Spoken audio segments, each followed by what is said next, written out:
Supreme court ने आंशिक रूप से कहा है। हम तो चाहते हैं कि पूर्ण तौर पर खुलना चाहिए। जैसे हम बॉर्डर पर बैठे हमें रोक कर रखा है। जिसको ये आज़ादी मानते हैं, जो लाल किले पर भाषण देते हैं, हम ना आज़ादी नहीं मानते, क्योंकि अगर आज़ादी होती तो लोग सड़कों पे होते। हमारी आज़ादी हुई कहाँ है? पंजाब की आज़ादी नहीं, आज़ादी हुई गुजरात की हुई होगी, केरला की, तमिलनाडु की, उधर की हुई होगी, लेकिन जहाँ की आज़ादी नहीं हुई, हमारे तो बंटवारा हुआ है। अभी मेरी मौजूदगी शंभू बॉर्डर पे है और आप मेरे पीछे देख सकते हैं कि हजारों की संख्या में किसान अभी भी डटे हुए हैं और ये किसान लगभग 6 महीने से ज़्यादा हो चले हैं ये शंभू बॉर्डर पे डटे हुए हैं। ये अपनी मांगों को लेकर के लगातार ही इस बॉर्डर पे वो डटे हुए हैं। इनका कहना है कि जल्द से जल्द इनकी मांग पूरी की जाए, उसके बाद ही वो इस बॉर्डर को खाली करेंगे। आपको जानकारी दे दें कि शंभू बॉर्डर को लेकर के सुप्रीम कोर्ट ने कहा है कि जल्द से जल्द आंशिक रूप से इस बॉर्डर की एक लाइन को खोला जाए, जिससे कि बुजुर्ग वर्ग, छात्र और इसके साथ ही एम्बुलेंस जैसी सुविधाएं एक लाइन से सुचारू रूप से दिल्ली की तरफ या फिर अंबाला की तरफ जा सके। इसको लेकर के हरियाणा और पंजाब के डीजीपी को दोनों को कहा है कि जल्द से जल्द मॉड्यूलिटी भी आप तय करें और इस पूरे मामले को लेकर के अगली सुनवाई 22 अगस्त को सुप्रीम कोर्ट करेगी। हमारे साथ कुछ किसान हैं बात करने के लिए, हम उनसे ही बात करने की कोशिश करेंगे और जानने की कोशिश करेंगे कि सुप्रीम कोर्ट ने जिस तरीके से शंभू बॉर्डर के एक लेन को आंशिक रूप से खोलने की बात कही है, उसको लेकर के ये किसान किस तरीके से सोचते हैं, क्या मानते हैं। क्या आप सुप्रीम कोर्ट का आपने आदेश सुना होगा कल कि आंशिक रूप से एक लेन को खोला जाए, शंभू बॉर्डर को लेकर के कहा है उन्होंने, आप किस तरीके से देखते हैं? देखिए, जो सुप्रीम कोर्ट ने आंशिक रूप से कहा है, हम तो चाहते हैं कि पूर्ण तौर पर खुलना चाहिए, क्योंकि जो गांव के लोग हैं और पंजाब के लोग हैं, अदर स्टेटों के लोग हैं, उनको आने जाने के लिए जो मुश्किल हो रही है, सरकार को भी इस जो फैसला सुप्रीम कोर्ट का, इस पर गौर करनी चाहिए। वैसे तो 6 महीने से हम बॉर्डर पर बैठे हमें रोक कर रखा है, लेकिन ये जो रास्ता है 6 फरवरी को किसानों के आने से पहले ही बंद कर दिया गया था और वहाँ तो किसान आया नहीं था कोई।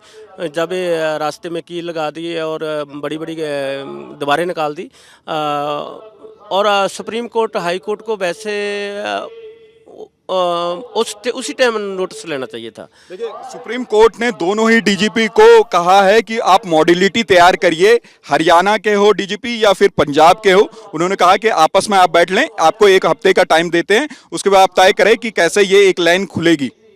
मीडिया की तरफ से हमको पता चला है कि कल 6 व्यक्ति जो है, जिसमें देवेंद्र शर्मा भी है, वो हरियाणा के कमेटी में लए हैं। एक अपने है कि रणजीत सिंह जी घुम्मन साहब अपने GNDU यूनिवर्सिटी वाइस चांसलर है, वो लए हैं, कमेटी बनाई है। कमेटी 6 हफ्ते के अंदर अपना जो भी बनाएगी रिपोर्ट हाई सुप्रीम कोर्ट को देगी।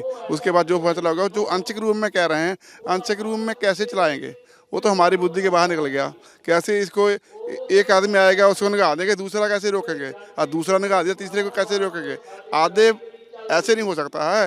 एक हमारा किसी रोड पर धरना लगा होगा, हम लगाया होगा, सरकार ने नहीं रोका होगा, ये तो सरकार ने रोका है ना, हमने रोका होगा तो हम किसी तरह अपने वॉलंटियर को परे करके कहेंगे ये एम्बुलेंस आ गई इसको निकाल दो, ये मिलिट्री वाली गाड़ी आ गई इसको निकाल दो, ये बाहर जाना NRI आएगा इसने जाना है एयरपोर्ट पर जाना है इसको निकाल दो। हम तो ऐसे तो निकाल देंगे, ऐसे कैसे निकालेंगे? आप देख रहे हो इतनी बड़ी बड़ी दीवारें खड़ी की हुई है, 4-4 फुट के किल खड़े किए हुए हैं, आप देख सकते हो। आप कोई बंदा भी इस ड्रम को पार कर जाएगा तो आगे से चेतावनी आ जाएगी, पीछे मुड़ जाए गोली चल जाएगी। हमको तो ऐसे ही मालूम हो रहा है जैसे हम इंडिया में नहीं है, पंजाब हरियाणा के बॉर्डर पर नहीं है। हम ऐसे लग रहा है जैसे हम चाइना के बॉर्डर पर हैं, जहाँ पाकिस्तान के बॉर्डर पर हैं, जहाँ नेपाल तिब्बत के बॉर्डर पर चले गए हैं, हमारे को वैसे महसूस हो रहा है। लेकिन जो सुप्रीम कोर्ट ने कहा है, क्या उसको उस फैसले को आप मानेंगे? हम मानते हैं, हम कहते हैं, हम तो सुप्रीम कोर्ट मोरे, हाई कोर्ट मोरे, सबके मोरे रिक्वेस्ट करते हैं कि जल्दी से जल्दी ये रास्ता खोलो। हम अपने जहाँ पर हमारा मिशन है जाने का, दिल्ली पर जा करके हमने आप प्रोटेस्ट करना है, उसके लिए हम जाएं। हम यहाँ बैठने के लिए तो घर से नहीं आए। आप भी कह रहे हैं कि यहाँ पे हम बैठने के लिए नहीं रुके हैं, हम भी चाहते हैं कि ये रास्ता खोला जाए। दूसरे और किसान हैं, उनसे हम बात करेंगे। सुप्रीम कोर्ट का आपने फैसला सुना होगा, हालांकि 22 तारीख को इस पे और सुनवाई होगी। तो क्या आंशिक रूप से जो कहा है कि रास्ता खोला जाए, इसको किस तरीके से देखते हैं आप? देखो, रास्ता बंद किसने किया है? ਸਭ ਤੋਂ ਪਹਿਲੇ ਤਾਂ ਇਹ ਗੱਲ ਹੈ ਵੀ ਸਰਕਾਰ ਹੀ ਰਸਤਾ ਰੋਕ ਰਹੀ ਹੈ। ਸਰਕਾਰ ਹੁਕਮ ਨਹੀਂ ਮੰਨ ਰਹੀ ਮਾਨਯੋਗ ਅਦਾਲਤ ਦੇ। ਪਹਿਲਾਂ ਹਾਈ ਕੋਰਟ ਨੇ ਹੁਕਮ ਦਿੱਤੇ ਸੀ ਵੀ ਇਹ ਰਸਤਾ ਖੋਲ ਦਿੱਤਾ ਜਾਵੇ, ਉਹਨਾਂ ਦੇ ਹੁਕਮ ਨਹੀਂ ਮੰਨੇ। ਸਰਕਾਰ ਨੇ ਪਟੀਸ਼ਨ ਸੁਪਰੀਮ ਕੋਰਟ 'ਚ ਪਾ ਦਿੱਤੀ। ਹੁਣ ਸੁਪਰੀਮ ਕੋਰਟ ਦੇ ਆਰਡਰ ਹੈ। ਅਸੀਂ ਤਾਂ ਪਹਿਲੇ ਵੀ ਕਹਿ ਰਹੇ ਹਾਂ ਵੀ ਪ੍ਰੋਟੈਸਟ ਕਰਨਾ ਸਾਡਾ ਆਜ਼ਾਦ ਹੱਕ ਹੈ। ਅਸੀਂ ਪ੍ਰੋਟੈਸਟ ਕਰ ਰਹੇ ਹਾਂ। ਅਸੀਂ ਆਪਣੀਆਂ ਮੰਗਾਂ ਨੂੰ ਲੈ ਕੇ, ਦਿੱਲੀ ਆਪਣੀ ਰਾਜਧਾਨੀ ਹੈ, ਰਾਜਧਾਨੀ ਦੇ ਵਿੱਚ ਜਾ ਕੇ ਆਪਦਾ ਪ੍ਰੋਟੈਸਟ ਕਰਨਾ ਹੈ, ਅੰਦੋਲਨ ਕਰਨਾ ਹੈ। ਸਾਨੂੰ ਉੱਥੇ ਕੋਈ ਜਗ੍ਹਾ ਦੇਣ, ਸਾਡੀ ਗੱਲ ਸੁਣਨ, ਇਸ ਵਾਸਤੇ ਅਸੀਂ ਸਾਰੇ ਇਕੱਠੇ ਹੋ ਕੇ ਜਾ ਰਹੇ ਹਾਂ। ਸਾਨੂੰ ਰਸਤੇ 'ਚ ਰੋਕ ਕੇ ਰਸਤੇ ਜਾਮ ਕਰਨੇ, ਫਿਰ ਸੜਕਾਂ ਦੇ ਉੱਪਰ ਆ ਦੀਵਾਰਾਂ ਕੱਢਣੀਆਂ, ਕਿੱਲ ਕੱਢਣੇ ਜਾਂ ਕੋਈ ਉਸ ਤਰ੍ਹਾਂ ਦੀ ਗੱਲ, ਇਹ ਕਿਸਾਨਾਂ ਦੇ ਤਾਂ ਵੱਸ ਦੀ ਗੱਲ ਹੀ ਨਹੀਂ। ਇਹ ਮਿਲਟਰੀ ਸਰਕਾਰ, ਹਰਿਆਣਾ ਸਰਕਾਰ ਨੇ ਇਹਨੂੰ ਜਿਵੇਂ ਸੜਕ ਨੂੰ ਰੋਕਿਆ, ਇਹ ਬਿਲਕੁਲ ਗੈਰ ਕਾਨੂੰਨੀ ਹੈ। ਇਹਨਾਂ ਤੇ ਬਣਦੀ ਕਾਰਵਾਈ ਹੋਣੀ ਚਾਹੀਦੀ। ਅਸੀਂ ਤਾਂ ਕਹਿ ਰਹੇ ਹਾਂ ਵੀ ਜੋ ਵੀ ਇਹ ਸੜਕ ਰੋਕੀ ਹੋਈ ਹੈ, ਕਿਸਾਨਾਂ ਨੂੰ ਵੀ ਪਰੇਸ਼ਾਨ ਕੀਤਾ ਹੋਇਆ। किसान ये कह रहे हैं कि ये हमारी तरफ से रोका गया सड़क नहीं है, ये हाईवे हमारी तरफ से नहीं रोका गया, बल्कि हरियाणा की तरफ से रोका गया। हम तो चाहते हैं कि दिल्ली जाए। किस तरीके से देखते हैं जो सुप्रीम कोर्ट ने कहा है? क्या आप लोग किसान होकर के उस फैसले का स्वागत करते हैं? आंशिक रूप से इस सड़क को खोलना चाहिए? इस सड़क को ज़रूर खोलना चाहिए, क्योंकि हमने जो पहले धरना लगाया था वो दिल्ली फतेह की थी पहले भी। जो हम ये दूसरा था 13 फरवरी को तुरे, वो दिल्ली के लिए ही तुरे थे हम।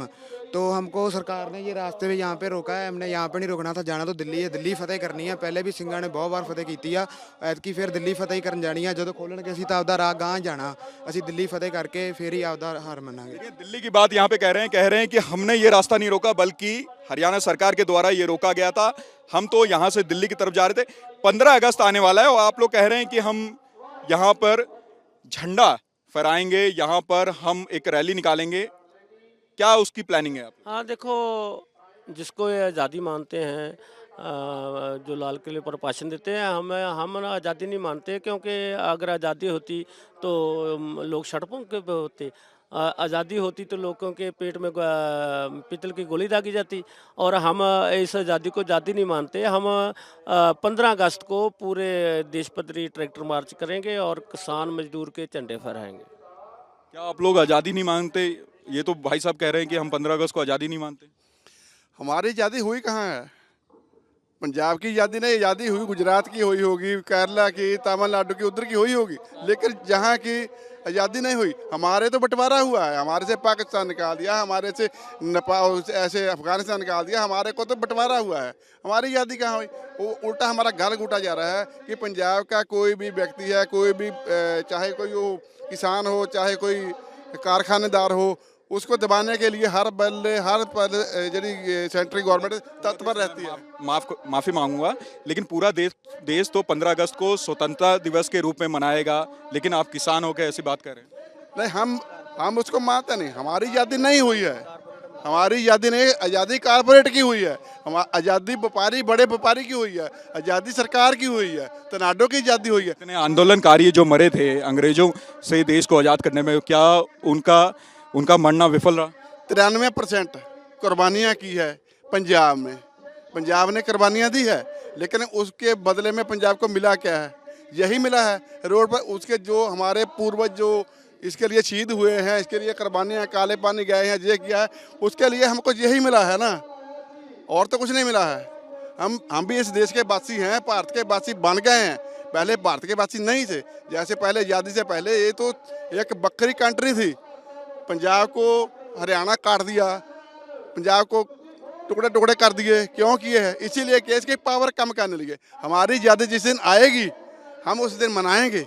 फिर आप सबको पता, मीडिया के सामने मीडिया को बुला के बनाएंगे। इस बार हम काली सत्ता जी आएंगे, 15 अगस्त काली मनाएंगे। पूरे इंडिया में ट्रैक्टर रोड मार्च करेंगे, चाहे वो DC दफ्तर हो, SDM दफ्तर हो, जहाँ पर कराव करेंगे। देखिए, किसान हैं, काफ़ी रोष में हैं, और एक तरफ जहाँ वो कह रहे हैं कि हम 15 अगस्त को स्वतंत्रता के रूप में नहीं देखते, दूसरी तरफ ये भी कहते हुए नजर आ रहे हैं कि हम जो सुप्रीम कोर्ट ने आदेश दिया है कि आंशिक रूप से इस लाइन को खोला जाए और उसका स्वागत करते हैं, लेकिन वो ये भी कहते हुए नजर आ रहे हैं कि इस लेन को बंद करने वाले हम किसान नहीं हैं, बल्कि हरियाणा सरकार है। हम तो चाहते हैं कि हम दिल्ली की तरफ मार्च करें और अपनी सारी बातें कहें।